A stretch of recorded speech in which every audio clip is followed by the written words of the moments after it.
तो दोस्तों बहुत बहुत स्वागत है आपका आज के वीडियो में। आज हम बात करने वाले हैं बिजनेस साइकिल फंड के बारे में, क्योंकि हमारे पास एक क्वेश्चन आया था। हमारे बहुत ही पुराने दर्शक हैं, वो हमेशा वीडियोस देखते हैं और कमेंट करते हैं, उनके लिए बहुत बहुत धन्यवाद। और उनका कमेंट हम पिक कर रहे हैं। उन्होंने क्वेश्चन किया था कि सर मुझे टाटा बिजनेस साइकिल फंड के बारे में जानकारी दीजिए। तो हम टाटा बिजनेस साइकिल फंड के बारे में भी बताएंगे, आप लोगों को ये भी बताएंगे कि बिजनेस साइकिल फंड क्या होता है, कैसे काम करता है और इसमें आपको इन्वेस्टमेंट करना भी चाहिए या नहीं करना चाहिए, सब कुछ डिटेल में बताएंगे। अगर आप लोगों ने बिजनेस साइकिल फंड के बारे में नहीं जानते तो आप लोगों को जानना जरूरी है, क्योंकि ये एक अलग टाइप का यहाँ पर कह सकते हैं म्यूचुअल फंड है। तो इसके बारे में हम बताएंगे और साथ में ये भी बताएंगे कि टाटा बिजनेस साइकिल फंड में आपको इन्वेस्टमेंट करना है या नहीं करना, और करना है तो कितना परसेंटेज अपने पोर्टफोलियो का इसमें आप डाल सकते हैं। सब कुछ बात करेंगे इस वीडियो में, तो लास्ट तक बने रहे। सबसे पहले हम बात करते हैं आखिर ये बिजनेस साइकिल फंड होता क्या है। सबसे पहली बात, बिजनेस है, बहुत सारे लोगों को बिजनेस साइकिल फंड के बारे में नहीं पता। लेकिन अगर हम लोग बात करें बिजनेस साइकिल फंड के बारे में, तो देखिए आपके सामने दिख रहा होगा। अगर इसका हम लोग नॉर्मल यहाँ पर समझे कि क्या है, तो देखिए यहाँ पे लिखा है business cycle fund in mutual fund is a type of investment strategy that aims to capitalise on different phase of economic cycle, expansion, peak, construction, by actively shifting investment between sectors and stocks that are expected to perform well during each stage।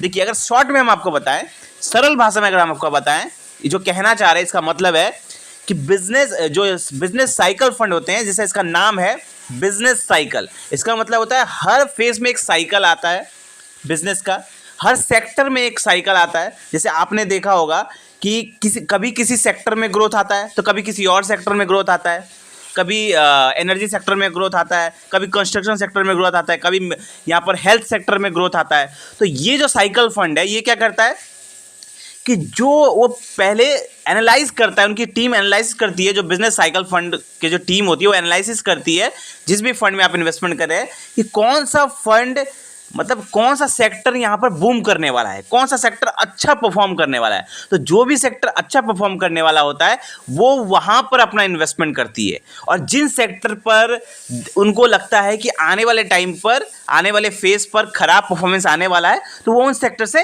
निकल जाती है। उन sector से निकलकर जो आने वाले sector है वहाँ पर इन्वेस्टमेंट करती है। तो ये जो बिजनेस साइकिल फंड है ये काफ़ी कमाल की यहाँ पर ट्रिक लगाती है। वो लोग पहले एनालिसिस करते हैं कि कौन सा सेक्टर में परफॉर्मेंस आने वाला है, कौन सा सेक्टर में आपको रिटर्न बनने वाला है आने वाले टाइम पर, फ्यूचर के हिसाब से वो इन्वेस्टमेंट करती है, ना कि प्रेजेंट के हिसाब से। ठीक है। बाकी सब फंड में क्या होता है कि आप अगर आपने स्मॉल कैप ले लिया तो आप स्मॉल कैप में ही है, मिड कैप में है तो मिड कैप में ही है।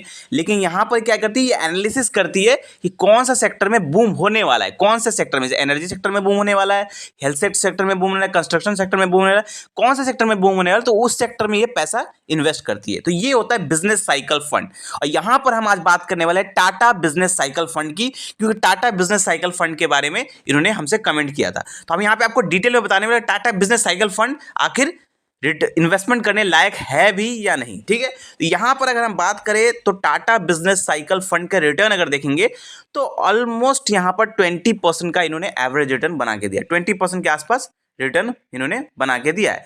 हाल ही में पिछले एक साल में उतना अच्छा परफॉर्मेंस नहीं दिया इस फंड ने, लेकिन इस फंड का अगर हम एवरेज रिटर्न देखेंगे तो अच्छा खासा 20% रिटर्न बना के दे दिया है। एनएवी इसका फिलहाल बहुत कम चल रहा है, तो यहाँ पर इन्वेस्टमेंट अपॉर्चुनिटी ज़रूर है। 18 रुपये के आसपास का एनएवी चल रहा है। फंड साइज भी बहुत ज़्यादा नहीं है, 2800 करोड़ के आसपास का फंड साइज है। 100 रुपये आप मिनिमम इसमें एसआईपी कर सकते हैं।